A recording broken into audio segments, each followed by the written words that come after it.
Party all night is the best of the best friend weekend. We can party all night is the best of the best friend weekend. We can party all night. Shout out the whole podcast crew. Everybody already know what it do.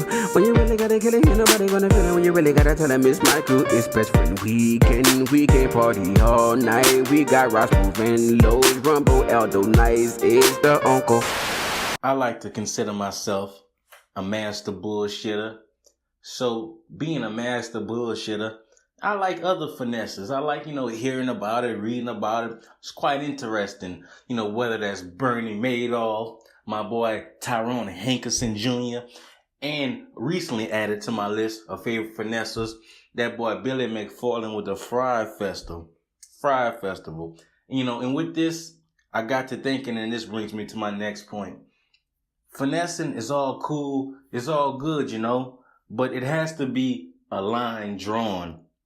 It has to be some goddamn etiquette when it comes to finessing. When your freedom gets put in line or in question, you went too far. Every good finesser has to know his limits, his or her limits. You just can't be out here taking penitentiary chances and getting fucking 5 pieces in the feds. I say, whoa, welcome to the Best Friend Weekend podcast. It's your man, Aldo NICE. It's your boy, Rog Smuve. It's your boy, Los, a.k.a. C.A.P. The whole crew is back together again, man. So who I like that energy, though, Los. Who's Ja Rule? Who's Seth what's his name? Not Seth MacFarlane. What's his name? Billy McFarland. Billy McFarland. Yeah. Who's Ja Rule, Cutting? You probably said. I don't know. Is Ja Rule's name Billy McFarland? Oh, Raj, you didn't watch the FRYE documentary? You didn't watch that?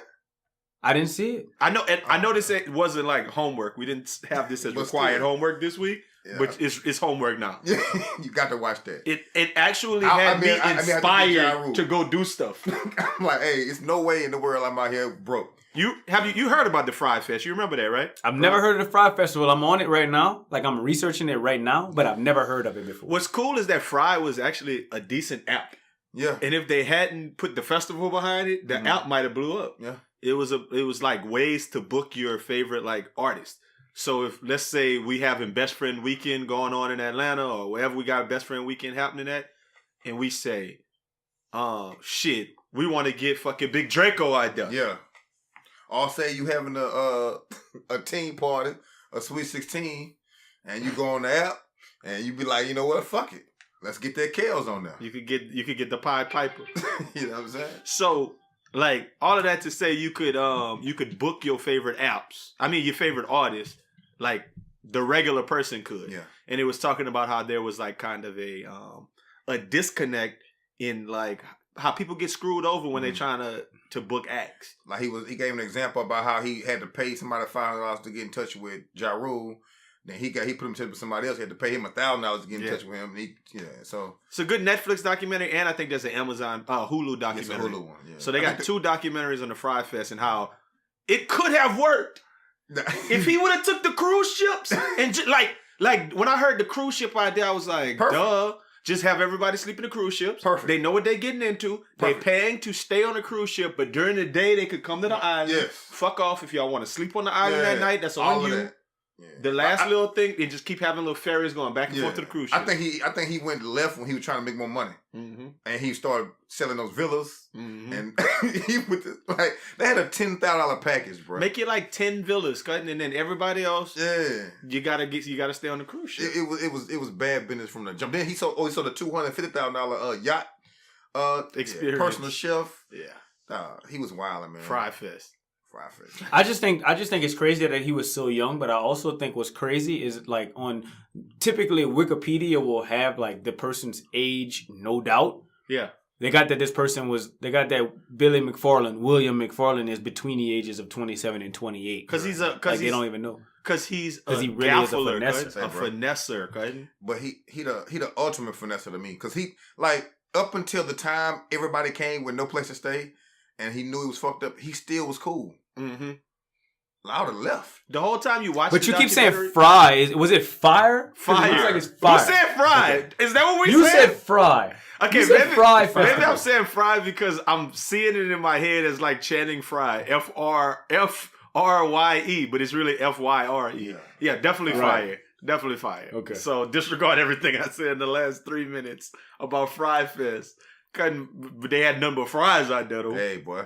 Buku That's what I fries. thought you was talking about. Like it was like, smash fries, rosemary parmesan garlic fries. Truffle fries. But you was talking about Checkers fire. fries.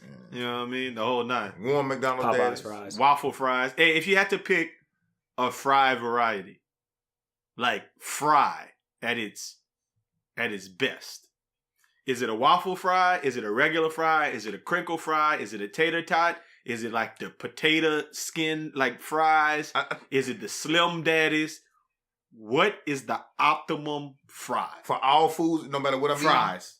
You just getting some fries. Somebody bring you some fries. What you need? Crinkles. The crinkly daddies, man. Crinkles. So he said crinkle. Crinkle daddies, dog. No doubt. Both of y'all it's on not crinkles. even up for this. It's not even up for discussion. I Curly love fries. crinkles as a nice, not curly either. Curly though. No, I don't like curly. curly fries. For some reason, I've never had a bad tasting curly fry. So you want in my crinkle life. or you want curly? I want curly. A curly. It's off the top. difference I'll between never crinkle do. and curly. Yeah. Crinkle is Yes. The one with the little, with the little little humps in them. Yeah, the humps in them. Crinkle is wavy. Like it's wavy fries. So like which the one fries you that don't rather wake up. curly than crinkle? Off top. Okay, I'm waffle. I'm a waffle guy. Mm. I'm a waffle Really? fry. I'm a waffle fry. I like I've had waffle bland waffle fries. I've had waffle fries that I didn't like. I've never had a curly fry that I didn't like. fries. Well, we live in a Jack in the Box town. So you can get some garbage curly fries. You can walk in there, it could be hard and bad. 2 days old. Yeah. I've been to your town and had curly fries in your town and have never had bad curly fries in your town. Okay, so we should throw a fry fest. Okay. We should. Instead of Fire Fest. You know what we should do? We should just take off the N in friend, and then it'll be best fried weekend, and we good. The best fried weekend possible. I hate Of your you. life. Of your life. Yeah. Shout out Uncle Trent, man. Uncle Trent on the track. We can have the Rog Smuve fries. Those would be mashed potatoes. The Aldo NICE ones could be just whatever you think is nice. And then the low C.A.Ps. Let me see. What would the low C.A.Ps Two types of be? fries mixed together. Okay. Your mama's favorite fries. So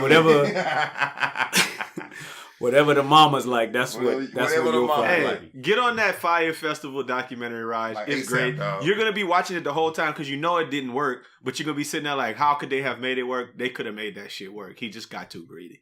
Yeah. They could have definitely made it work. And Ja Rule was Which like, I feel like we could is gonna still be make this work. the- Murder. But Ja Rule didn't do shit the whole I feel like time. it's gonna be the theme of We're this trying podcast about being greedy. I got a lot to say about that. Like, Ja Rule just wanted to party with models, with That's Bella all he Hadid wanted. and them. Yeah. That's That's all all they did. That's all it did. I mean, it's different, man. Hey, look, let's hop into it because we got a lot on the agenda today. Let's talk about it real quick. What burned my boot at this week? So I posted something about it, and my partner said I went a little hard when I did it last week. But so the first thing that burned my boot at is you literally made D's in math class with me. Like when I was in pre-AP math in middle school and in like calculus in high school, you was taking algebra 2 because then you could maybe get to college. You had to finish like your requirements for math to get to college. Mm-hmm. And you didn't even do good in it. You got like a C minus, a D. And now you want to do my taxes. That's not fair. That's shots fired. No, it's a lot of fucking people. This is not, I'm not, and you know, it sounded like I was talking about one person, It does. but the reason why that's hitting a special vein for so many people is that I'm not talking about one person. Because when I brought it up, a whole bunch of people was like, bruh, nigga, I be thinking the same shit. damn thing, dog. That thing was stupid. And want to do my taxes. You can't do my taxes if you're not good at math. You don't need to be good enough to do taxes. I don't care. Anybody can do taxes. I don't give a fuck. I get it. But you don't. All you do is put some numbers in the computer. You're right, right? No. So they can know what they're doing, right? Yes. So Raj, can I ask you a question?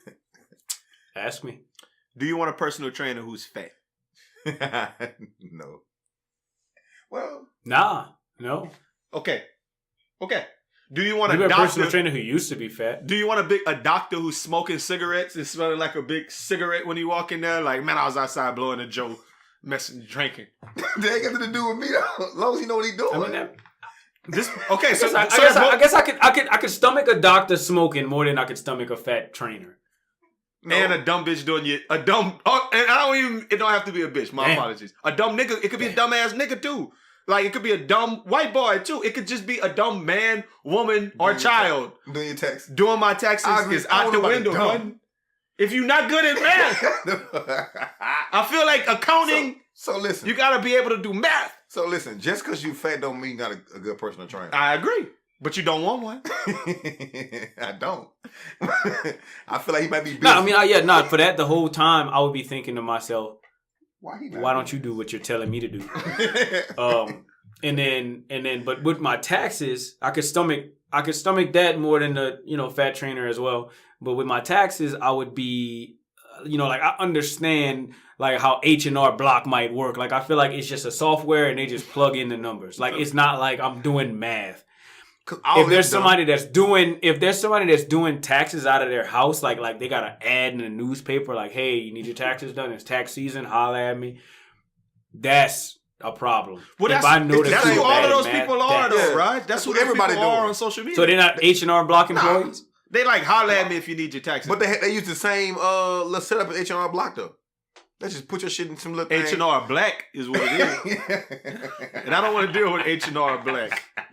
Oh, you one of them? I'm definitely one of them. You don't like to deal with the black man. I don't. Small business Saturday. You rather go to the white man and do what you got to do. Okay, if you're willing to go to the green man, if you're willing to go to jail, then okay, cool. I'll let you do it. But you got to be willing to take that charge with your dumb ass. I don't know. Maybe you know what it is. It's something personal with me because in my life, I can say that there's certain things that I'm really good at. There's certain things that I'm really good at. Talking is one of them. But the thing my first thing that I was good at that they identified when I was a kid that I was awesome at, it's math. I'm a dog at math. Always been. All the way through high school, all the way through college. I'm nice at math. I feel like, so if you do math, what should you do? You should be an engineer. You should be an actuary. You should be a catastrophe modeler. You should be a math professor. You should come up with theorems. You should be an accountant. Money. Or do taxes. But just because you made a D in high school, maybe what happened disqualified. Was... No, the D is disqualified from doing... No, maybe they made too high on their last test, and the teacher suspended their test because they jumped from a D to an A. You just never know. You never know, shawty. You never know. Dog. Never know. Okay, I'm over it. Raj, I got something else, Cutting. That I went to church. Let me just let y'all know this. It's crazy. I did too. I went to church because my mom won the Martin Luther King Award for saying that was St. Jude. Shout out, moms. So shout out. This podcast brought to you by Dr. Twan. And she won the award. So when I went home last weekend on Friday night, I went to a church service at 7 p.m. I woke up the next morning at a funeral I had to attend, man. R.I.P. Uncle Pat. And I went there at like 11 a.m. And then I had to do another service. The first service was in Lafayette. The second one was in New Iberia at St. Edwards at 4:30 p.m. So in a 24-hour span, I went to church 3 times, and every service was at minimum an hour and a half. That's the most church I done did in a while. In about a year and a half, too. A year and a half. That much church in a 24-hour span? I felt like when I think about Jesus and what he's done for me, I felt real Baptist at the time. But Raj, I had some things that came to mind, and I think you're going to feel me on some of these. Some of these are Catholic, some of these are universal. You want to hear them? Here you go. I'm ready. First thing that burned my Boudin, when I went to the Martin Luther King Mass, they had the whole Black Catholic Martin Luther King playlist in church. Oh, natural Negro. Saturate us, we shall overcome. Yeah. Lift every voice and say, breathe, lead me, guide me along the way. They had all 5 of them. I was They hyped. played that Eye on the Prize because that's on there too. You know what That's really number burned my 12. Boudin? What they didn't play? What's that? That Dr. King. Dr. King. Dr. King. Dr. King was a civil rights leader. Dr. King. Man, don't nobody- Dr. King. He had a dream. Had a dream. That's the Catholic that y'all made up. You wanted That's the everybody to have the same freedom. You wanted everybody to join hands together and make I feel like that's his a- I dream feel like- come true. This All the this podcast brought to you by Bucky. He just gave me I got something for his next mixtape. It's gonna be Bucky Happy sung it. birthday, everybody. We had a dream, something like that. I don't know. I'm gonna work on it, but it's coming soon. Shout out Graham Star 30. Bucky actually sung at the funeral in Shine. Did he really? Yeah, he with his group. Them boys, Men of Oh, Status. okay. That's not the name of his group. Don't ever go nowhere with Men that. of Calvary. Men Can of we come out with a gospel? Let's do it. Me, you, and Lois come out with a gospel group called But Men of it Calvary. has to be called Pastor Lowe's featuring Yeah. the New Men of Iberia Love Calvary. Alive Choir. Wow. The new I need Men of Calvary in there some kind of way. Let's get this thing. And in the name of started. the one check, song 1 would and be 2. our lead single would be "Oh No, Not in Here." Oh no, not in here. Yeah. Jesus said, not in here. Yeah. Not in here right now. Maybe in the back, but not in here. Well, I say not in here. Not in here. Devil, go away. Yeah. Jesus said, not in here. I felt real spiritual when I was on it, man. That's a good feeling, man. Hey, I'm happy for you. but Dr. King, you saying we made that up. I feel like we made it up. I made it I up. kind of was feeling like I made it up. I sung it Friday night and everybody was like, that's funny that we never heard this song. Come, we went to St. Edwards. Bum, bum, bum. At the end of Mass. They broke out that Dr. King. Dr. King. Good. That Dr. King played it there. And you know who I dapped at church, Raj? I dapped a lot of people, Who's a lot of church figures that you would love. But I definitely dapped up He Lives. Hit it for I've me. never talked to him in my life. I dapped him twice. He had his council, Like- Court and Council 63 Nice Peter Claver hat on. Hit it for me, Raj. I don't know it. Come on, Raj. I don't know it. I wasn't a part of it. No. He lives. He boy. lives. Oh, you want that? He lives. He lives. He lives. He lives. He lives. That shit sound good. Yeah, hey. I was trying to That shit might have to be on that Yeah, best it friend was. weekend on that weekend party all night. He lives. That shit might have to be on there. I was trying to convince my sisters that I could actually sing in the church. I was trying hard. They said I couldn't hold the lyric, but I was in there trying, man. I was back. I'ma show 'em. Back when I was. This a podcast child. is brought to you by your sisters. I'm a sing for 'em. That boy went to church with That's how you coming? Paul went to church I'm with saying Pure sing for 'em. Entertainment. Before life and lost all its innocence, my gotta father hold would your hip. lift me high. I was trying to hold notes. It was like you wavering, you cracking. I was trying though. I was Because your trying. neck keep moving. You gotta keep your neck No, still. that's what they do. They move their neck. All right. So right, another thing that burned my Buddha I noticed. This is the second thing. I never was in my life cutting. I done did everything. I done been an altar boy. I done been a lector. I done did a lot of stuff in that church. Why they never let me bring up the offertory? They never let you bring up the offertory. You brought up the offertory before? Of course I brought up the offertory. Never I done brought been up in the church. offertory. So let me tell you how you do it. Fresh fade, fresh suit, and you get to bring up the stuff. You got to get there early, I feel. No, you don't have to get there early because they'll come holler at you like in the middle of mass and be like, hey, what's up? Y'all gonna bring up the gifts? And then you bring up the gifts. Like, but if you like, I'm telling you, if you're fresh and you like, you gotta dap up the usher good too. Like whenever you gotta dap him up good. Like maybe throw a couple of peace signs out, hit the water, make the sign of the cross, like, and make sure they see you. He coming for you for the gifts. I got you. So what y'all bringing, myrrh? Frankincense and myrrh. Now, you bring the wine in the Eucharist, and you bring the money. Are you talking about the wine that everybody drink out the same cup? Okay, so that brings me to my next point.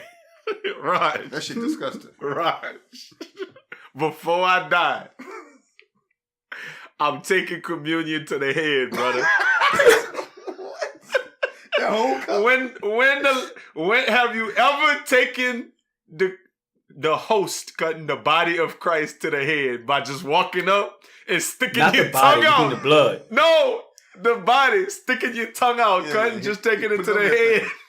Oh, like you mean, so you putting your hands on your shoulders and sticking your face out and with your tongue out. Stick your tongue out. That boy hit you with You ever stuck your tongue out and take communion the before? Salt Bay.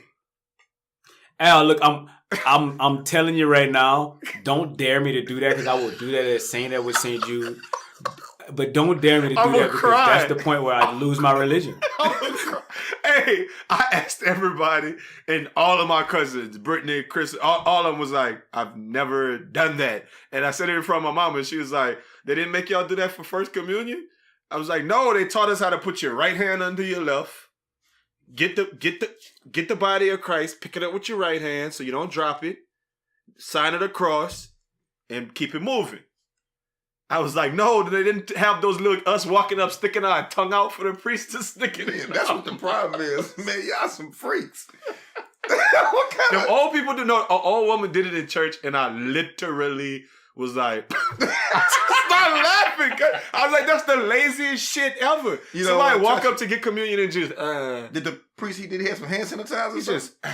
He just I'm making a pledge right now, and I'm making it in seriousness that I don't play around like that. But if me and you end up at St. Jude together, I'm doing it. Say so, Roger. What if he touch your tongue? How about not even if we at St. Jude's? The next time me and you are in the same church, you have to take it to the head. No, here's why I say St. Jude. I say St. Jude because everything is perpendicular. You know, like whenever you go up to communion, you're on the side. Like you can see me from any vantage point pretty much. If I do it at St. Edward's, I might be sitting with my mom and dad, you sitting with your mom and dad, and you know, and I can't, you wouldn't be able to see me do it. Like you'd have to like go out, like, you know, to the front. At St. Jude, you can see me. I'm pledging right now that I'll do it for you. So wait, y'all don't take communion like on communion? Yeah. So when you take communion, you stick your hand out, right? No, they give us a little cup. They got juice in there. You peel it off. The man say, hold this up. This is for the body of Christ. Who died for our sin. Eat that.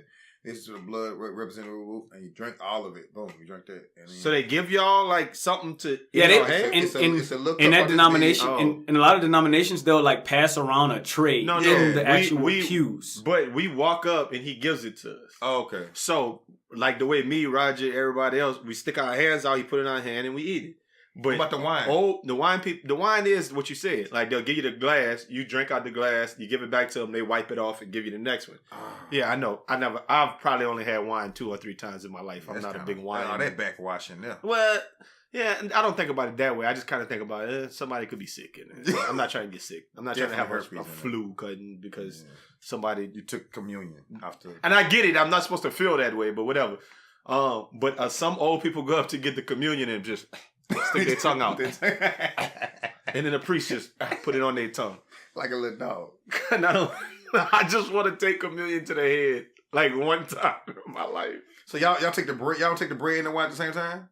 You bread, then you walk to the wine. Oh, okay.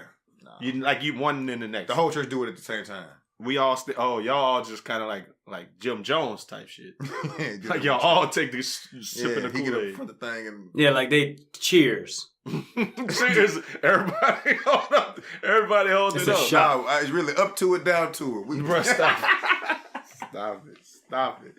Y'all stupid, man. Okay, so speaking of Martin Luther King, I just wanted to talk a little bit about it. It was MLK weekend.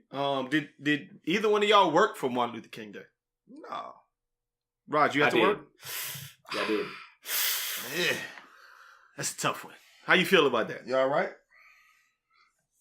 What else was I don't know. Do you feel like it's like kind of like working on Easter or Christmas or Thanksgiving at the least? No, not at all. So you feel like Martin Luther King is less important of a holiday than Thanksgiving? So so it's not. I know as it's a tough question. I know it's a tough question. No, I just think it's not as religious of a holiday. Thanksgiving is not a religious holiday. Sorry. So it kind of, in my mind, it is. Okay. I feel like whenever I give thanks, I'm giving thanks, to God. Like, I'm not giving thanks to just give thanks for emptiness. I'm giving thanks to, for the things that I'm blessed with. So I do look at it as a religious. I know it's not. It's probably got all sorts of negative connotations to it, to like the actual day. But I just mean how I view it as a religious holiday. Martin Luther King Day. It means a lot to me. I didn't get to go to any MLK parades, if there's even such a thing here, or any type of events surrounding that holiday or that day. But I've never went to any parades or anything like that, other than if it was connected to the school I was at. Like if I was at St. Edward's, there was a Martin Luther King Day program at school that day. But ever since college, I've never really been to a MLK Day event. So I don't know. This is an interesting question. Where do you think it falls then on the if we're talking holiday spectrum, what's the most important holiday? Christmas. Is it Christmas? Is Christmas more than Easter? Christmas and Easter. I mean, they wasn't what? Christmas. I think Christmas people who don't go to church only go to church on Easter, not Christmas.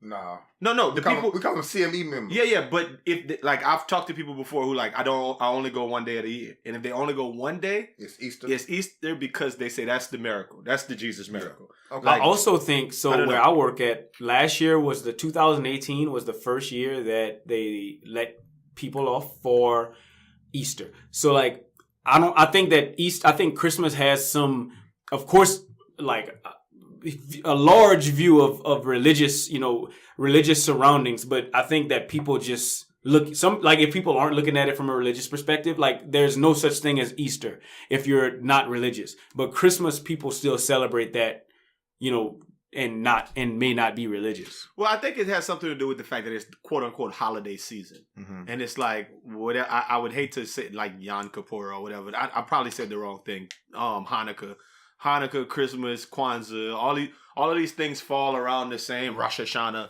All these things are probably around the same time. That is kind of like you're right. Maybe it's that quote unquote holiday season more than people get gifts. You're getting gifts on Christmas. Of course, people gonna celebrate that more. You ain't getting shit on Easter but some eggs and gas and a chocolate Easter bunny. Have you ever eaten the whole chocolate Easter bunny? Nah. Yes, you have. That's outstanding. I might have ate an ear and in his eye. I used to like to eat his eye because it was like candy. It was a different kind of candy. Yeah. It was like I never made candy it past corn the chest or something like that. Yeah. Never made it past the chest. Yeah, I never. His head is about all I didn't pause.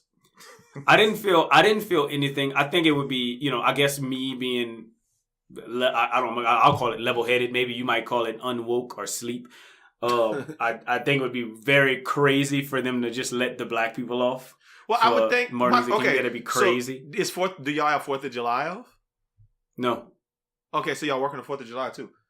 That's interesting. Full day. So then, what are the days that you get off at your place? Easter, Thanksgiving, Christmas. Interesting. That's most. And that's how it is typically in retail. No, most people get off Labor Day. Retail? No, not most retail. People. They don't get off. Okay. No way, dude. Retail No, that's Labor Day sales, boy. Not even Labor Day. Those are days that retail employees take. Those are days that we take customers. You're off, so you get to get stuff done on that day. You can go to Walmart on Labor Day. I don't work at Walmart, but you get to go to Walmart on Labor Day. You get to go to Walmart on whatever other holiday that the government might recognize. So government employees, bank employees, teachers, might be off for that day, but not retail employees. Typically, it's just the big holidays, and sometimes not even those. Oh, I thought you would have been like one of them boys. Oh, cause we getting time and a half today, plus overtime. We do. We get actually. It's called holiday pay. It's you get paid an extra day just for working that day. So MLK Day, shout out! I got paid an extra day. I'll take that. You still should do something. I don't know what. So do you appreciate that you get paid an extra day for that? You should probably listen to all his speeches on that day in the store. Loud. That could be a thing. I mean, I don't think anybody would keep that in mind. Like, I honestly don't think anybody would stop anyone from doing that. Oh, well, big Martin Luther King shirt up under your shirt. Martin Luther King shirt. Yeah. Under my shirt? What would that do? Under my shirt? Like a priestly robe, like Martin Luther King would have. Not a priestly, a pastor. Or I could have just wore a suit. How about that? Just wear a suit and a mustache. Oh, you should talk like him all day. And a mustache. You should talk like him all day. Where does Martin Luther King fall in regards to black people of all time? Number one. Number one? I'll throw out some other names, 3 or 4 names to consider. Huey P. Okay, Huey P. Malcolm X. Obama. Frederick Douglass. Mm-hmm. I'll throw out Booker T. Washington. Booker T. Pharaoh. Yeah. Marcus Garvey. If you throw out Booker T, you gotta give me Stevie Ray as well. So the Harlem Heat, huh? Hey, you damn sure can't forget Big Draco. Soulja Boy gotta be in there. Big Draco got Drake. Yeah, Soulja Boy. If you're gonna say Big Draco, you gotta say Drake. Yeah. His son. His only begotten son. Yeah. Yeah. Jesus. Yeah, he black. For yeah, sure. I'm going Jesus. Jesus, Martin Luther King. Yeah. Jesus, Martin Luther King. I used to have Martin Luther King at 3 behind Frederick Douglass and Barack, but I did move Martin Luther King to number 1 on my list a while back. We got to get Obama a holiday. He's not number 1. You got to give him. Oh yeah, now Booker T don't have a holiday. Frederick don't have a holiday. Frederick Douglass don't have a holiday. And Obama can't come before Frederick. What you call it got a day? James Harden got a day in Houston. Slim Thug got a day. Yeah, so Cat Williams got a day in Cincinnati. So everybody can have a day. Big Draco got a day. Somewhere. Somebody got a day. In Bompton, I bet. Oh yeah. You saw the MLK meme, not meme, the little video, huh? Talking about, they cheated the Saints out of that game. Them Rams cheated on yesterday. They coach was in on this. He threw the ball to the receiver, and before the ball could touch his hand, he knocked him out of the air. Where do they do that at? I did a little research on the ref that didn't call the interference and found out that he played for the Rams before. He was in on it.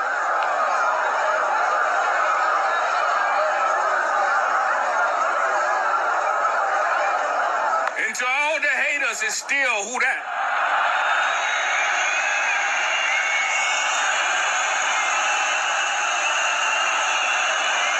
I believe us as Saints fans deserve a rematch. Have out their own new refs.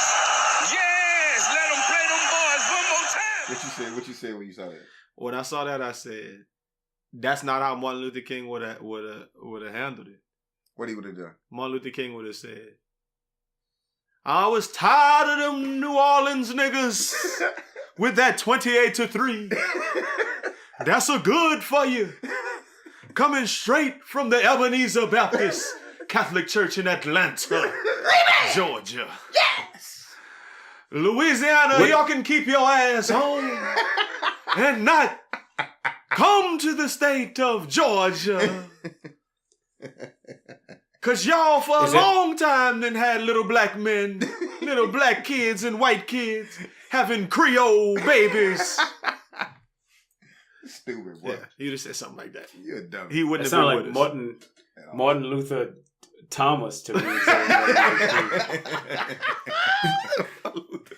Martin Luther. Stop it. No, I don't think Martin Luther King would have been with us. Straight up. He wouldn't have been with us. Falcons jersey on. No, Martin Luther King, he would have did the who that chant. Not for us, but whatever the Rise Up or whatever the boys do in Atlanta.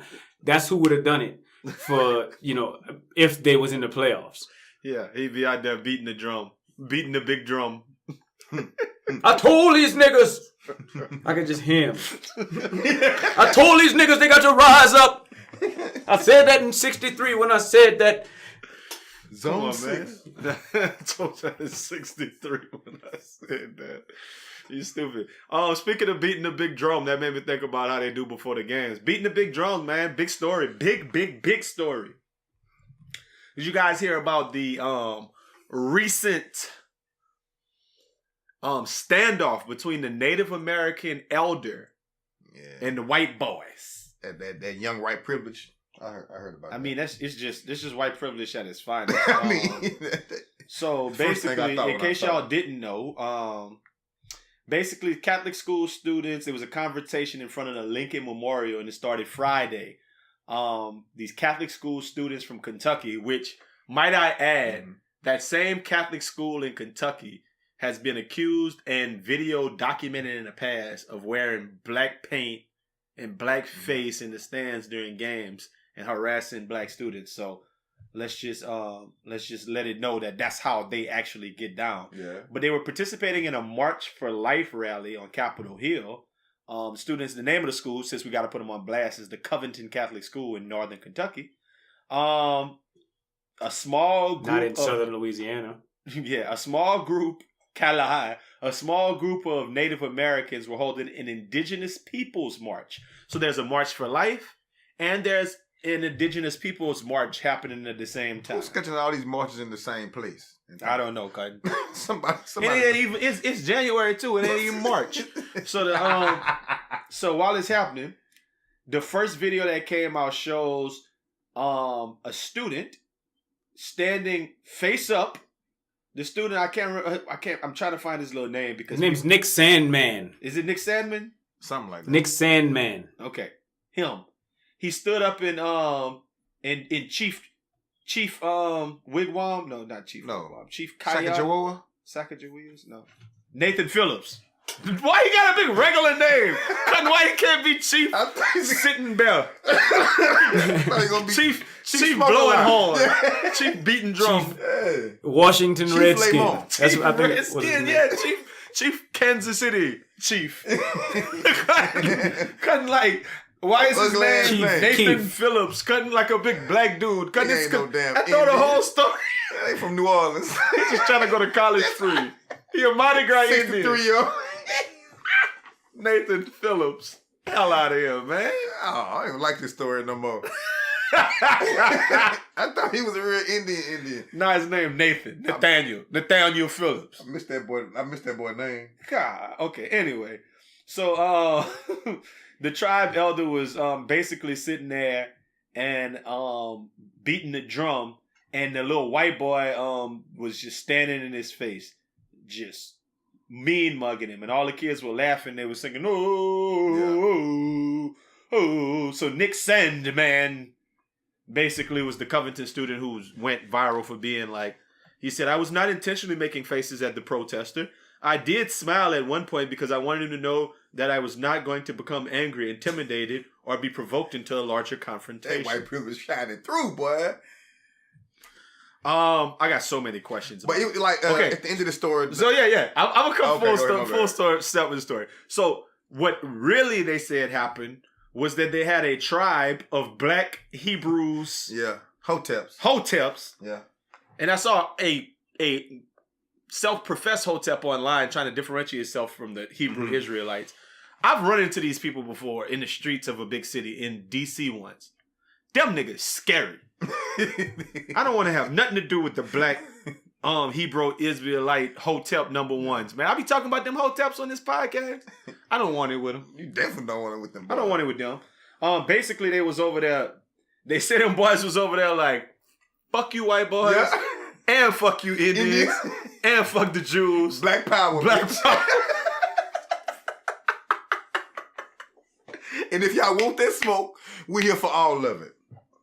So they basically was out there going hard, and they said that Indian dude was trying to diffuse the situation and got between the kids and the Hebrew Israelites. Hoteps. And so now Trump and everybody else is trying to frame it like, oh no, the kids were wrong. They were good people on both sides, and he invited the kids to DC, to the White House, and he's like, oh yeah, I'm going to make these kids out to be good. Because they all had MAGA hats on. Yeah. Trump actually tweeted, looking like Nick Sandman and the Covenant Catholic school students were treated unfairly with early judgments proving out to be false, smeared by the media. Not good, we left that part in. but making big comeback. New footage shows that the media was wrong about the team's encounter with Native Americans. Nick Sandman and the students of Covington have become symbols of fake news and how evil it can be. They have captivated the attention of the world, and I know they will use it for good. Maybe even to bring people together. It started off unpleasant, but can end in a dream on Martin Luther King weekend. Well, I think this story kind of just speaks to what that hat stands for. I think a lot of people look at it as it's a symbol of racism at this point. You know what I mean? So, I mean, I don't know, coming from the media, whose side was what, who started what, but at the same time, number one, them little kids ain't had no business being part of none of that rigmarole, none of that nonsense. And where y'all, I'm about to, who are the chaperones? Where y'all let all this going on? You know what I'm saying? Now then, some would have popped off with the kids or them Hoteps, them Hoteps would have fucked them kids up. But they have no problem fucking little teenage white boys up. You know what I'm saying? They don't care about that. They don't see nothing wrong with it. They with their shit all day long. So I think you really have to be careful when you putting yourself in that position wearing those hats. And somebody should have made a better judgment. Like, look here, man, I understand what you do. They had a Trump 2020 banner out too. Yeah. I understand what, whatever. Cause they can't even vote yet. So I understand what you're trying to do or whatever, but hey. What are they trying to do? Start some shit. Let me tell you what I think. Let me tell you what I think. This I feel like this super off the cuff. Like maybe you might not even feel me on this one, but like I think that there was just too much going on. Like you said, the Trump 2020 banner, and then like where did they get? Like why did a bunch of Catholic school students have every student have MAGA hats? Like where did y'all get all of those MAGA hats from? All right, cool. So maybe that's not that big of a deal. Maybe they all went to the MAGA store and bought them. Or maybe they was like, hey, let's do this before. Like kids do some crazy things. Or they might have got them off of a magazine. Go ahead. Maybe so. Or they came with Magnum condoms. Maybe they got a MAGA dope with the hat. So I think that there is a lot going on. And there's a lot of things that we're going to talk about. I'm throwing the Saints game out there. I'm throwing this stuff out there. I'm throwing the Patriots made the Super Bowl out there again.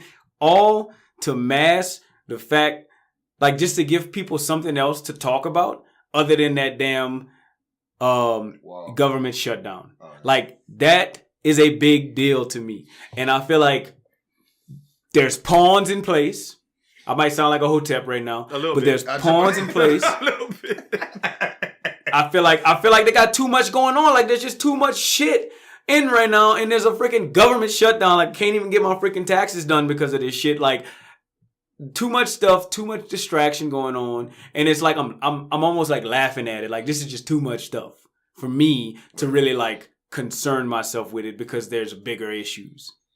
People don't want to hear about the government shutdown every day. No. So it's not per se that they're trying to mask it. I think more it's that they're they're covering it more. They're covering other stuff more because they don't want to talk about the government shutdown. I don't think. What does a mask do? I mean, but how you can't tell me how close they are to the government, opening back up. They don't have like a loading symbol like 82%, 75%. So we won't know how far, how close they are to doing the deal or whatever, coming to some type of agreement. So I don't want to hear about that same shit every day in, day out. No, but I do. Like, I'm not saying I do. But you can I don't watch the news. If you go to CNN, you can watch it every day. Yeah. And I get that. But what I'm saying is I don't understand how. So those students, there was also some other footage in that what you sent us, Al, in the article that you sent us that was like, oh, I'm this white woman and these Catholic students was badgering me too. Yeah, like them boys was out there acting wild. They had one dude. They had snow on the ground, and they had one dude that was fat. For just save for the conversation, he was fat and they was doing a little chant and stuff like that, and it was just very, very, very super duper white privilege. Mm-hmm. I didn't get that, and then for like Trump to come to their rescue. Yeah. So like what I don't understand in the whole situation is like, okay, cool, like maybe Trump was looking at it from the perspective that them boys wasn't all the way wrong. Like maybe they was defending themselves. I get it, but was their retaliation justified? Like is that how you retaliate against someone that's treating you wrong? I don't think so. So like, how can you say, oh, it looks like Nick Sandman and the students become a symbol of fake news and how evil they can be, or they were treated unfairly with early judgment proving out to be false. Okay, well, them boys was acting wild too, and it might have been in retaliation, but that's a thing. How you retaliate, how you deal with adversity is a thing. So I don't understand that. It's you okay. You're making a lot of points that's interesting. I think the reason people latched onto this story so much is because it's a personification, a very visual display of white privilege. I mean, yeah. It's like not often do we have like bam glaring right in your face. Like we just gonna sit up here and heckle this old, like people. I mean, you know, people don't give a shit about Indians. Like, they don't give a damn about Native Americans. Take your land, give them smallpox, give them blankets with fucking diseases, and kill their ass, give them liquor, let them get drunk. Y'all can have y'all casino, shut the fuck up. Get your casino. Yeah, like, we don't care about y'all and y'all depression and y'all Native Americanism. That's how America really be handling Native American people. But still, anyone who kind of is objective steps back and says, damn, they did Native American people wrong. So it's an easy group to look at and say, man, y'all, like, it's bad enough that they got to be Native American and y'all got to be doing this too. Then you duplicate it with the fact that he's old as shit. Like, heckling old people is never a good look. No. Like, I don't give a damn if that was an old white man. Like, if that was a video of an old white man, like, praying or something, and it was a bunch of black kids with not "Make America Great Again" hats on, with whatever Black Lives Matter shirts on, Black Lives Matter shirts. Black Lives Matter, fine. And they in his face like, "You old white bitch," blah blah blah, wilding in his face, or not even in his face cursing, just like making fun of him. Yeah. And then one of them just standing there like mean mugging it in his face and not saying nothing. Can I be like, God damn, y'all fucking whack? I'm like, y'all set niggas back. Like, I would be mad that they did that to an old person. So I think age has a lot to do with this. I think for me, the whole thing about it is, number one, you got grown-ups out there, because those are teenagers. So you have adults out there watching these teenagers and let that behavior go on. You know what I mean? It's no way I take a bunch of, like, me, you have been taking kids on trips. It's no way say we going somewhere and we all got on Black Lives Matter shirts on and we run into the white supremacists. You know what I'm saying? You think I'm going to let my little, out here mean mugging and going back? I'm not. We leaving. You know what I mean? I'm just not going to let you, not on my watch. Well, I work at a college, so I'm gonna let them turn up if they want, because they're in college. Well, but if I was in middle school, we can't do that. You know what I'm saying? You can't do that under your watch. You let them turn up and then 2-3 of them get beat up and they ain't looking at you crazy. But anyway, I mean, I just feel like it's a whole bunch of people dead ass wrong in this situation. That's white privilege at its best, and I think the adults were A-okay with it. Seemed like, because I mean, you knew what those hats meant. I mean, I feel like you should know what they mean to America or what they mean to other people, especially when you saw those Hoteps across the street being ashy, dusty, unkept, with all black on, screaming what's happening with it. You know, I want to stay out there and play with y'all like y'all want. I would. Let me also throw this out there. What just worries me, like, I watch stuff like this and it just worries me when I see certain things, because like I'm trying to read between the lines. I'm not trying to like just get caught up in the hoopla and anybody's agenda one way or another. But like the little interview that they had with the dude, it was like, oh, this guy's an 11th grader and he's on NBC News Tonight, whatever it was, CBS, I don't know. They're trying to make him a little figure. Mm-hmm. Well, but but I'm just looking at like, is his parents, is that school, is white privilegedness, whatever you want to call it, gonna really send that kid on TV unprepared? Like, you really think that he went up there and said things that really came to his mind, or like, did he have prepared answers? Like, come on, like, I don't know. I guess maybe there's some people that might be like, well, he went up there and he was very sincere, but like, I didn't see it as very sincere. I saw it as just politically correctness, and that don't go nowhere to me. No, like, it's not politically correct. It's just pushing a political agenda to me.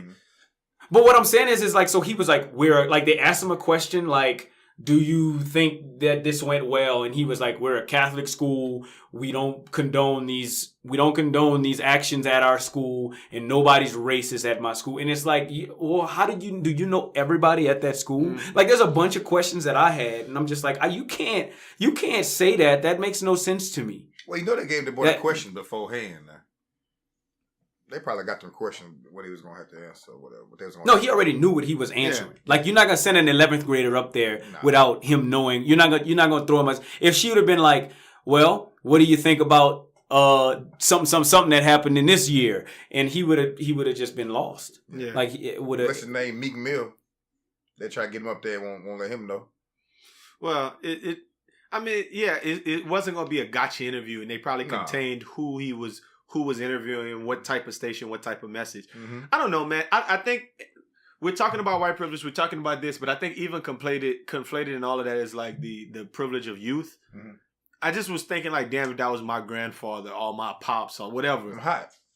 I'm like, if I'm there, like sitting in the back and I see them a little bit, like I would have walked up to that little boy and grabbed him by his fucking neck. Yeah. Like that's all it would have been. I'd have been like, get the fuck out of his face. Yeah.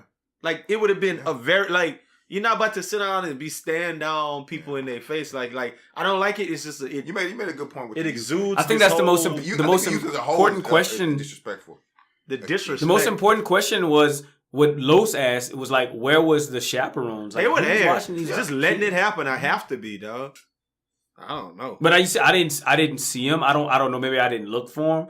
But I'm wondering, like, who let these kids act like that? Like, these kids are someone's responsibility. This dude that was, like, acting wild or standing there looking lifeless at the Native American guy was an 11th grader. Like, in 11th grade, you can't just send me to the Capitol, to Washington, D.C. From Kentucky. Yeah. But just let me do me. Yeah, no, it's not. Well, maybe you might not realize this, Raj. I mean, you've taught before. But you might not understand from every end of the talk. I'm kind of uniquely qualified to understand this because I work with teachers from different walks of life, different school districts, different type of schools. Catholic school teachers usually is kind of a different breed. Mm-hmm. They don't get paid as much. They not certified. Not a lot of times aren't certified. They don't have to go through the same trainings. They don't have the same curriculum they have to teach. The kids don't have the same standards. Mm-hmm. They could just get up there and kind of do what the fuck they want. Yeah. So, and they're like getting fired and stuff like that. It's a whole different process. So, honestly, the teachers might just be trash. Like the Catholic school teachers might have just been there like, okay. And laughing about it and feeling like, ha ha ha. But see that, or they might have been over there worried about the Hebrew Israelites and not worried about, I don't know. I don't think that part is a teacher standpoint. Oh, maybe they was like, since they don't get paid enough. Maybe they was like, well, I don't get paid enough for this shit. Hey, that might have been it. That's very possible, dog. That's a great point. Like, I'm not worried about them. Man, fuck them. Kids. The kids want to act up? Let them act up. I don't like his ass. They didn't even pay me for this trip. I went to Kentucky. I'm from Kentucky. They sent me to Washington, D.C., but they didn't even pay me. Like, and they made me drive a van. A Catholic one. And I had to drive a van. It wasn't even a flight. No, not even a van. A white Catholic school bus. Yeah. With the name of the school on the side of it. Covington Catholic High School. And make America great again, rims. No, them teachers had to be with that Make America Great Again shit. Yeah. I was thinking about if I was a teacher. Son, I'm not allowing a bunch of kids to have MAGA shit. No way. No. Like, so what's funny is one day my boss, I don't know if I said this on a podcast before. Some of these things, like, roll around in my head, and maybe I've said it before. But my boss asked me this. All bullshit aside, one day we was talking, and she asked me if, she said she got in the elevator with somebody, and they had a Make America Great Again hat on, and she was like she was ready to get off on, like, the next floor, because she didn't want to be, like, close to somebody. But then she also asked me, if somebody came to your class and they had a Make America Great Again hat, like, what would you do? And she asked me that, like, just trying to figure out what I say. And I just was like, I would make a joke that would make them very uncomfortable. Like, I would make a joke about something like, oh, so we just wearing all our racist shit that we can wear today. Like, I would say something like just, ha ha ha. But, Cutting, if I'm a school teacher and 7 out of my 24 kids come into class with MAGA hats on. Take them hats out, bro. Take them hats out, dog. Coming here with that shit. Raj. If you go to work and 4 of your coworkers come in tomorrow with MAGA hats and they just walking around, When you feel like you need to be like, say, bro, what's that about? Get the hell out, dog. Nah, I mean, honestly, like I remember being in middle school, and we went a little bit different at times. But like, let's say a girl might come to school with pink hair, and they call that a distraction. Yeah, like that's a distraction. That's a distraction. Like you are like trying to incite a riot. Like to be honest with you, if any of those kids were like of adult age, probably should have been arrested for attempting to incite a riot. Like. Forget the black Hebrews doing their thing. They out there with and they just preaching. The fucking Hoteps started their whole shit. The Hoteps just out there. Them Hoteps, nigga. Them Hoteps. But them boys out there doing them. Them boys out there doing them. And y'all boys out here like really like instigating, like really trying to like incite a riot. Fuck y'all little white boys. Hey, the white boys was for the right to live movement. The Indians was for the indigenous people movement, and them Hoteps was out there for the motherfucking shit. The fucking kill whitey march, nigga. For these paws. For these fucking paws. Catch march. these paws movement. Anybody other than black men. Anybody the can fuck get what it. y'all talking about movement. Keep beating that drum. The fuck you, Indian too. Yeah. March. Them motherfucking Hoteps, dog. Anything ain't black, we come at your throat. I didn't even know about this story. One of my partners, shout out, this podcast brought to you by Duff. Duff sent me a text talking about some, man, look at these fucking Hoteps. Started some shit. That's funny. I guess our podcast is the foremost authority on talking down on Hoteps, because people be seeking us out to say them goddamn Hoteps, man. Real quick, man, y'all saw Chris Brown, man. She was just real quick. I'm gonna run the story. I'm just gonna throw it out here, and then y'all do with it what you will. This woman who has a pseudonym of Karima told this magazine that Chris Brown and his bodyguard and another man allegedly raped her in a hotel room in Paris following a night of partying on the 15th of this month. The 24-year-old model said that at 4 a.m., they decided to leave a club, and one of Brown's friends allegedly grabbed her by the arm and quote-unquote convinced her to go back to the hotel with them and another girl. She claimed that back at the hotel, Brown's bodyguard allegedly took everyone's phones. Duh, he's supposed to. Karima said that she was in the room and she was offered a drink and claimed that she noticed drugs in the room. She also said that there was more than a dozen other people in the hotel room. At one point, she went to the bathroom and Brown followed her, grabbed her by the arm, pulled her in the room that resembled a closet, and that a sexual assault went on for 30 minutes. She then alleged she was raped by one of his friends and his bodyguard in the bedroom, and then she was able to get her phone back and left the room in tears.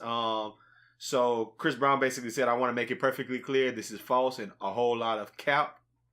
Never. For my daughter and my family, this is so disrespectful and is against my character and morals. And that's what Chris Brown said. I have a question.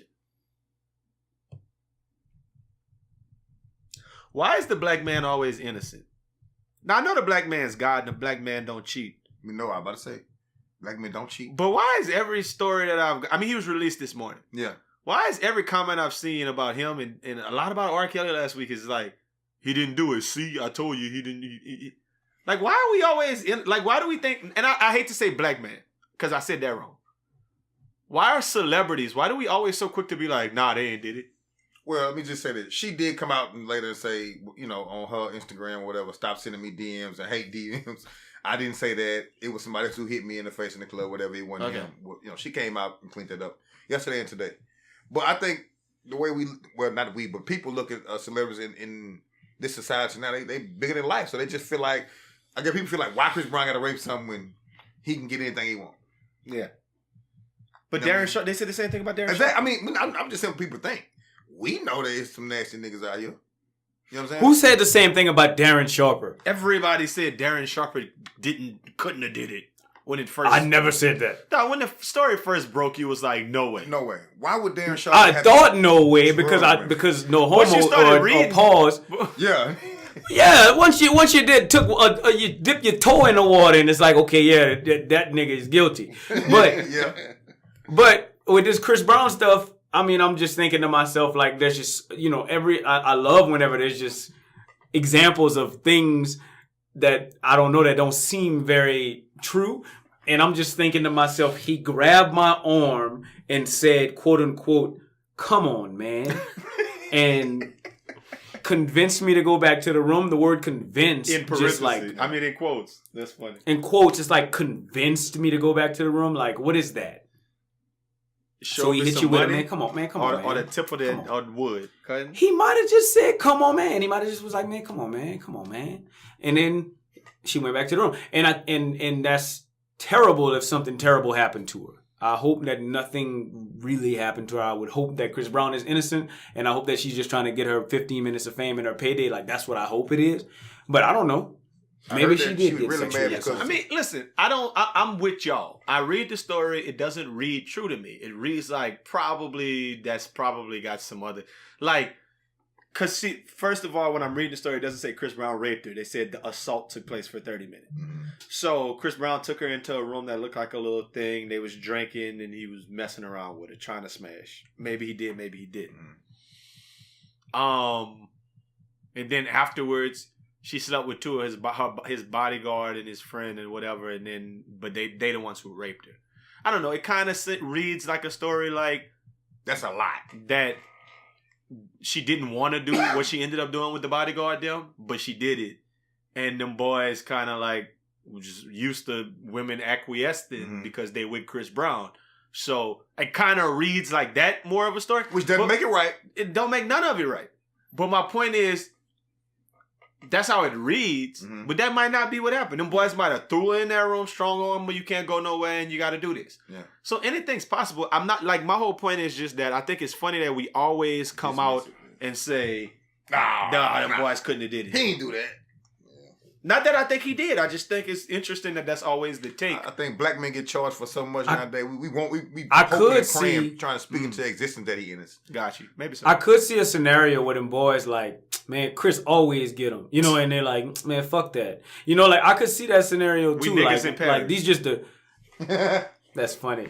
These boys just some regular security guards. Yeah. Like, if I meet somebody in the mall and they're like, yeah, I'm Chris Brown's security guard, I'll be like, all right, cool. Like, I don't give a fuck if you're not Chris Brown. You know, like, so them boys don't get no love for being Chris Brown's security guard. So I could 100% see a situation where them boys did something bad. Yeah. And Chris Brown just being Chris Brown. Like, I'm over here on my dope. I'm over here on my cocaine. I'm fucked up. I'm going to bed. That's literally what happened with Tupac. Yeah. Like, the whole Tupac going to jail thing in New York was that situation. Mm-hmm. The dudes in the room took some ass after Tupac went to sleep. Yeah. And she was like, why'd you let him do that to me? Mm-hmm. Now, maybe I'm quoting the movie more than reality, but that's the gist of the story. As far as we know. It's a lot of different things going on, man. But, you know, who knows, man? Like, hey, have y'all seen that Trigger Mike I watched the show? Killer Mike? Killer Mike. I mean, it's called Trigger. I watched the first one. It was good, man. She was funny. Rog, you got to watch that, man. You got 2 things to watch. 2 homework assignments. Oh, you're not following? Thank you. You're not going to read them? Watch them? Thank you. Yeah, I'll watch them. Okay, I don't care if you watch them tomorrow or if you watch them today. Now cue up that music for Nothin NICE to say. You know they say if you can't say anything nice, don't say anything at all. If you can't say something nice, don't say nothing at all. Nothing nice to say, but Aldo NICE. Ain't nothing nice.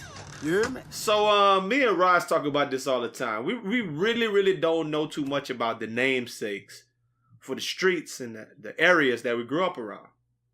Everybody from New Iberia wrote down Amador without Googling the actual Admiral Doyle. I went to Boulogne Plaza without taking time to do our own research on Francisco Boulogne, or played at Lloyd G. Porter Stadium without thinking too much about who Lloyd G. Porter actually was. But recently I was reading that article on the background of New Iberia and the Acadiana Advocate, and the name Lloyd G. Porter did come up. When the prominent black doctors and lawyers, including our NAACP representative J. Leo Hardy, were beaten and forcibly made to leave town for agitating others to get out and vote in 1944, it was school board superintendent Lloyd G. Porter who ordered the decree and was part of the organizing group that used violence to rid our town of black leaders. And this bastard was who our high school football stadium was named after. They should burn that bitch to the ground, or at least rename it after someone who wasn't a rampant racist. I mean, it's 2019. All of the schools named after Confederate generals in Houston area were renamed a few years ago. no more Jacksons, no more Lees, no more Davises, Jefferson Davises. Last year, Heather Heyer lost her life when her and hundreds of others marched in Charlottesville to get rid of the Confederate statues in South Carolina. So honestly, I think it's time to erase Lloyd G. Porter's legacy and change any other street names and such if they're glorifying racist assholes from the past. And while you're at it, General Mouton got to go too. Last week, Rumble's mom sent me a text and shot me a story about a statue in Lafayette whose time is up. She got her physical phone book in the mail the other day for the greater Lafayette area, and the real Yellow Pages had a picture of a statue of General Alfred Mouton in his Confederate attire prominently displayed. Bruh, a Confederate uniform is just as bad as a Confederate flag or a MAGA hat, in my opinion. But of course, white folks don't see it that way. Supporters of keeping the monument in place argue it represents a part of American history and that Mouton's family played an important role in the city's history, donating land for City Hall and churches, and that Alfred Mouton deserves recognition for losing his life defending the South in Civil War battle. I actually don't see it that way. I don't think he deserves recognition for losing his life defending the South in the Civil War battle. I think he deserved to lose his life for defending the institution of slavery and could burn in hell with the rest of them. I don't care what he did for Lafayette. I'm sure he donated land. Land that he stole from Native Americans and took advantage of African American slaves to cultivate. Now, I won't go too far down the rabbit hole here. But whatever city you live in, I think it's time to take some inventory. Look at your statues, streets, and all that shit. And if they're named after people who did folks wrong, it's time to tear that shit down. I'm over having reminders of slavery and doubly over glorifying clowns who perpetuated the institution. And I ain't got nothing nice to say about people in the 21st century who thinks it's a good idea to keep those deaf-tone reminders up. So I won't say nothing at all. Whoa. I mean, Rumble Mama that's told me to do that's that. 100% woke. Rumble Mama told me to do that one, man. It's facts. That's 100%. That's 100% woke. Hotel removal right there. I mean, it's facts, though. Yeah, he big facts now. I mean, I definitely agree with you. I mean, you ain't wrong when you're right. Man, fuck y'all, man. Sick of that shit. Man, I think, man, I don't. Let me just, I guess, slightly play devil's advocate on that one a little bit, which might be dangerous. Which might be something I could lose my black card for. But anyway. 48%. Going down. If somebody, let's say if somebody does something bad, like what them boys were doing, but they did stuff good, like, does that not hold any, and the bad might outweigh the good, I get that, but I'm saying, does that not hold any clout? I don't know. If Hitler did great things for Germany, but he killed all the Jews, do we? Like, I don't know. And I hate to use that as an example, but, bad things can outweigh good things. Yeah, so R. Kelly donate to all the YMCAs? He's straight? And I know we're using extreme examples of people who do a lot of stuff, but if you're fighting, and I get it, like, some people are going to say, man, that's just the time they was in. But nah, fuck that. Fuck that. But what if it is, though? I mean, I'm saying, like, can you not consider that just a bit? No, I don't. Just a bit. Just a little bit? No, I don't. Like, can you have a smaller statue? No, I can't see myself in a place where I'm agreeing with the oppressors. Because I know what it's like to be oppressed. Now put that shit on the t-shirt. Hey, Gray, you hear it, man? What grade? I'm just wondering if that holds any clout. I didn't think that. That's all I wanted. I didn't think that there was a comeback for that. I thought that bitch was so fire. You dropped the mic. No, it was very good. It was a great comeback, and I'm just wondering.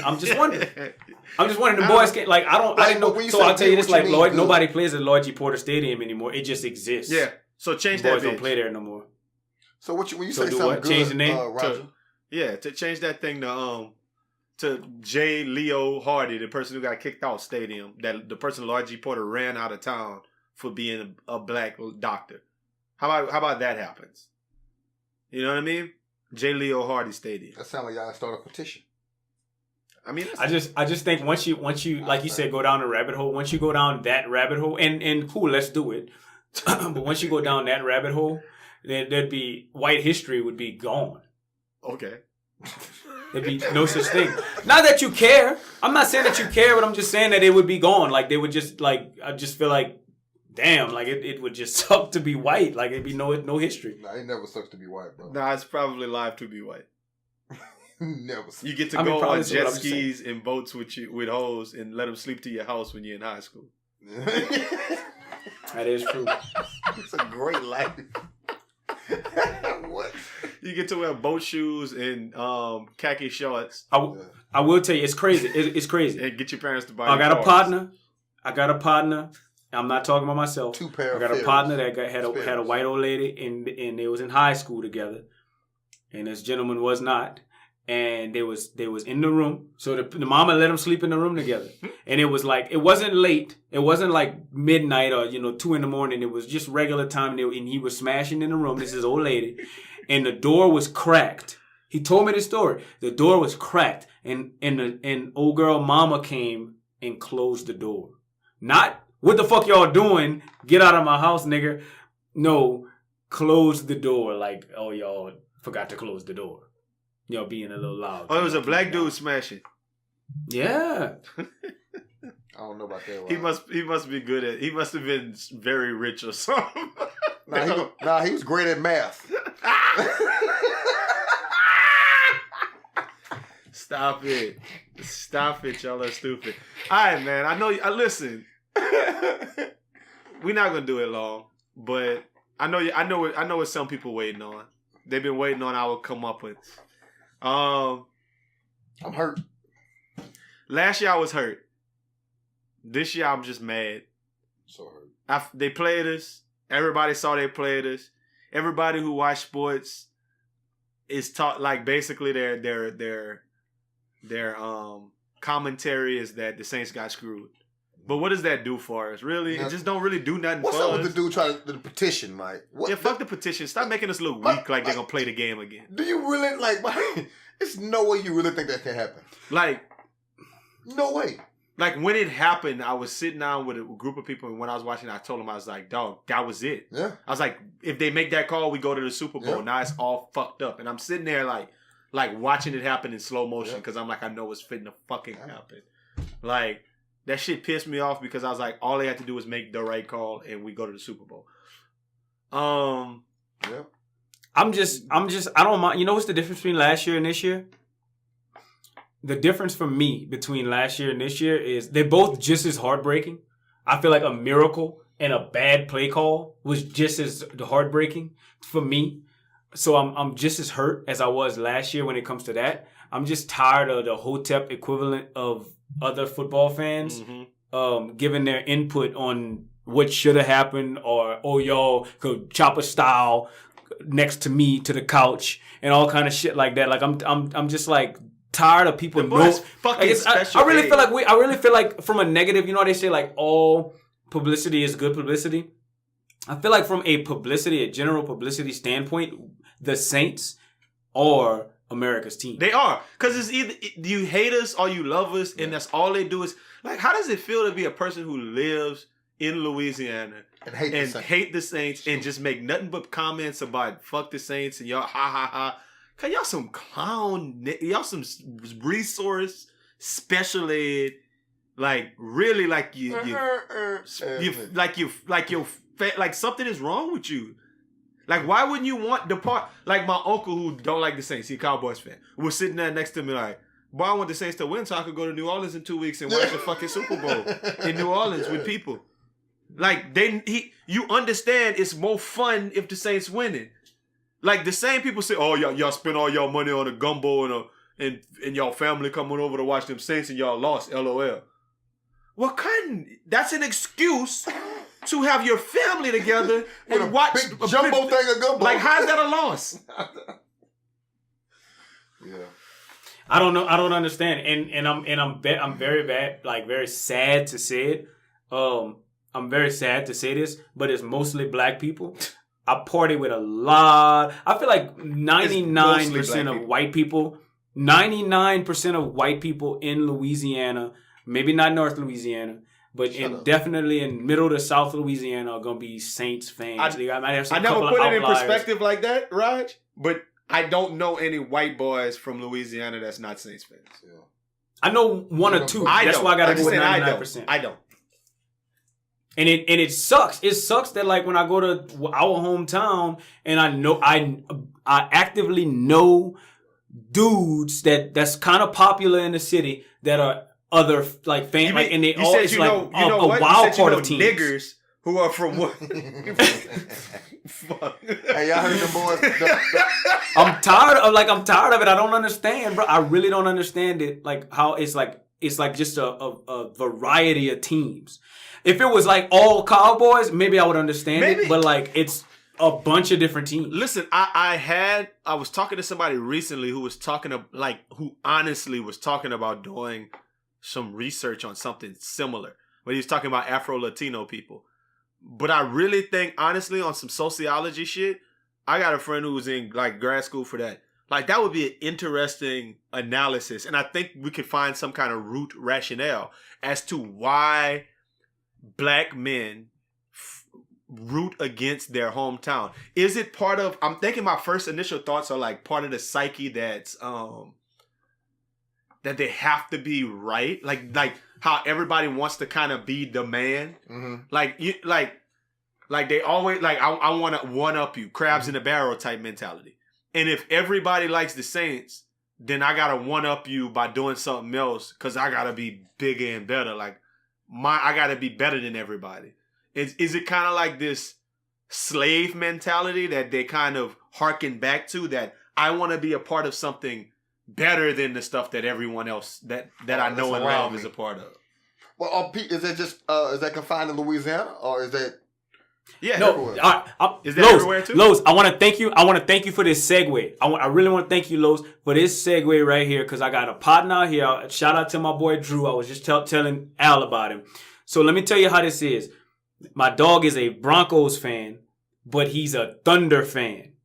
Why is he a Thunder fan? What the fuck? Why aren't you a Nuggets fan? Oh, I pull for the Nuggets, but I'm a Thunder fan because I really like Paul George, and wherever Paul George goes, that's where I pull for. And he's not afraid to say that. Like they got some people that be like, oh, I'm a Cavaliers fan because I like LeBron, and now I can't leave the Cavaliers. You know, like just some shit. Like I feel like it's okay to pull for a player in the NBA. I get it because it's more player centric. Yeah.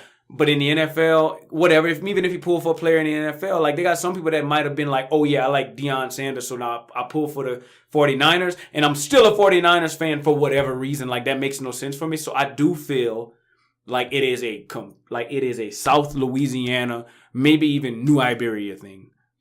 Well, no, because they got a lot of people around Carlos way who Cowboys fans. Dog. But my way. But that's understandable though. Like that, they close to the Cowboys. Okay. They're 3 hours away from Dallas and 6 to 8 hours away from New Orleans. So if you did that, like concentric circles radiating out from each stadium, like if that makes any sense, what I'm saying. Like you go to like Texas Stadium and you go to the Superdome and you make some concentric circles that radiate out, and once the circles hit one another, like then anything inside of the circle is part of that fan base. Then yeah, Shreveport and everything would be part of that region, and so would Oklahoma and everything. But equally as like all of Mississippi would probably be Saints fans, and you know, like, so I think that there's some truth to that. Nobody's Texans fans. I don't know why, but those people in Beaumont, I was heading home once, and everybody like going towards Louisiana had Saints stuff on. Yeah.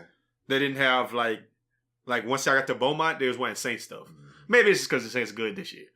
But the Texans were good this year too. They made the playoffs, so it wasn't like that. But I think there's. But if I lived in Beaumont, if I lived in a place that was in that very Venn diagram-ish circle, like in the shaded area, and like, you know, if let's say if I lived in Birmingham, Alabama, and I was a Saints fan, and then all of a sudden, oh, the Atlanta Falcons exist, like.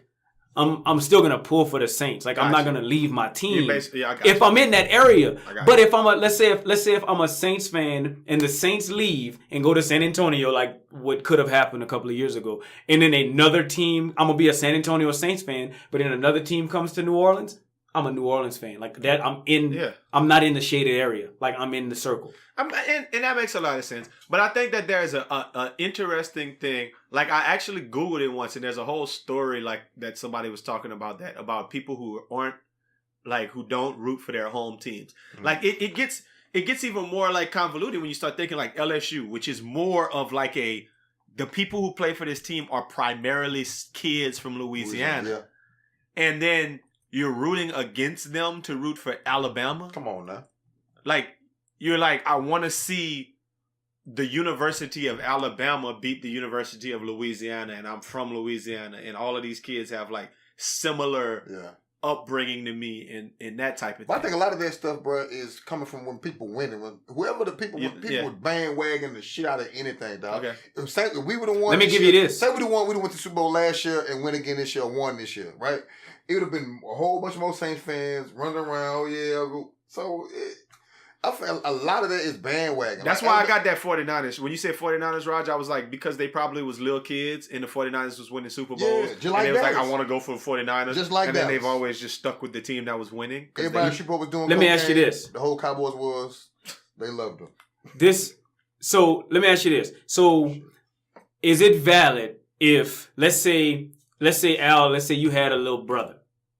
I'm giving you a real life example. If you had a little brother and your little brother was a dog at any particular sport, just any one particular sport, he was a dog, and LSU didn't recruit him. Yeah. And so he had to go out of state or something like that. Would that make you not be an LSU fan? I can see, like, I know some people who can give me some legit reasons who says because when they went to school at Southern that the LSU people was racist. And he just really didn't like the institution. And he felt like Southern was the black Louisiana school. And LSU is the racist white Louisiana school. So I'm not going for them. So I get that they could be personal for certain people when it comes to things like that. So it's a lot of levels, right? But then the next thing you're going to do, you're going to tell me what I'm going for. Like, and this is me and Roger use this analogy all the time. If United States is playing against fucking Africa in soccer. Yeah. I'm going for the United States, yes. Cutting. Like, if Earth is going against Mars. Yes. Definitely going for fucking Earth. You can't go for Mars. What kind of hoe ass dude are you to go for Mars, dog? Mars, yeah. Oh, I just like Mars. They got an alien that's fire. Yeah, if the Milky Way is going against the Andromeda galaxy. Some other galaxy. Or some other solar system. I'm going for the Milky Way. I don't get going against your own people, cutting. Like, I just don't get it. And you bring it to the micro example and you say like, well, would you go against New Iberia if they was playing against like Shreveport? You going for Shreveport, right? I'm going for Shreveport. And I'm going for New Iberia. I heard somebody say this before. They were like, well, fuck, I'm not from New Orleans. I'm from New Iberia. And then that brings me to my next point. That's how I feel about that. Like, that's why me and you aren't friends. Yeah, and because you say stupid stuff like that. Boy, it's retarded, cuz. And I hate him. And I'm happy we're having a cathartic moment to talk about him without us having to go on our Facebooks and fire back. But Saints had a great season, man. Saints were the most fun team. Everybody wants to play for the Saints. Yes. Everybody wants to watch the Saints. Yeah. Everybody wants to cheer for the Saints. Yeah. We didn't get it done, but it's not our fault. So we had a whole fan base at a little spot we go to just because we go and cheer for the Saints every Sunday. I honestly think somebody needs to rent out a place. I told this to Roger earlier. And have a Saints party on Super Bowl Sunday and just don't watch the Super Bowl. Fuck the Super Bowl. Yeah. It's invalid. Yeah. Louisiana people. Watch the 2009 Super Bowl. Watch the old Saints. We never saw it. Yeah, the Super Bowl we won. Yeah. Watch the Super Bowl and that's it. Yeah. Or fucking and then additionally, on the day that they have the Super Bowl parade, have a fucking parade in New Orleans. And let us everybody go out and drink and have a good time. It's gonna be way better than be like parade. They cheated and our parade live.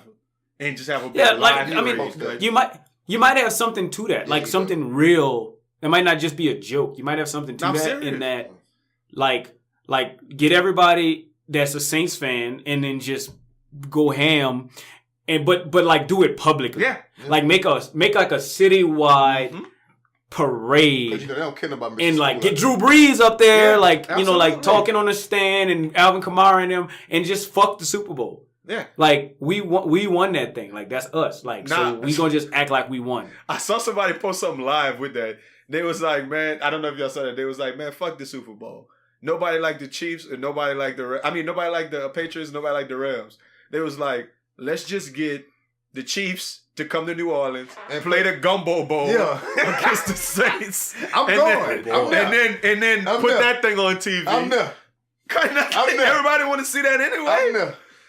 What would you think would happen if they did that? If they put the Chiefs versus the Saints on the same time on TV, at the same time on TV as the Super Bowl, what game do you think would get more clout? Absolutely watching the Saints against the Chiefs. With a bowl of gumbo. Absolutely, and I feel like most America would be like, "Oh, I want to watch that game." Well, no, if they watching Tommy. Are they? You mean like New England? I feel like at least New York. I'm not gonna go super homer on it, but I feel like at least people would be turning back and forth. Yeah, I mean, because they would have live or halftime performances and shit, but we would have Tech 9 and Lil Wayne. I guess it's the only Kansas in Chopper style. I mean, no, I know we said all these hypotheticals. They're not gonna play another game. No, but the parade that could happen. That'd be live. Yeah, tweet that out in Tech New Orleans, the Saints Center. Yeah. We might need to start a petition where it's like let's throw a parade and get the mayor involved because that shit'll go ham. Hey man, look, we was a little overtime. We had to tell y'all our thoughts on them Saints, man. Look, appreciate y'all kicking it with us. Merch is up on the podcast. Yeah. I mean on the website. It's 2019. We doing cool stuff. It's about to be Black History Month. Raj gonna give y'all some cool memes every day during Black History Month. So our page gonna be popping with the Black History Month memes like Clarence So Fine, the first black man to ever something like that. I feel like I'm starting. I feel like we should start Black History Month. I feel like Black History Month should start on like January 29th. Okay, just to give me my full month. Just get it rolling, cuz we're gonna get it rolling, and we're gonna have a bunch of cool stuff for Black History Month. We're gonna have our annual Black History Month program. Ain't no Super Bowl. Might work on us a shirt, man. Black History shirt. You know what I mean? It's a lot going on. So stick with the kids. Yeah. We'll holler at you next week. Bow, bow, bow.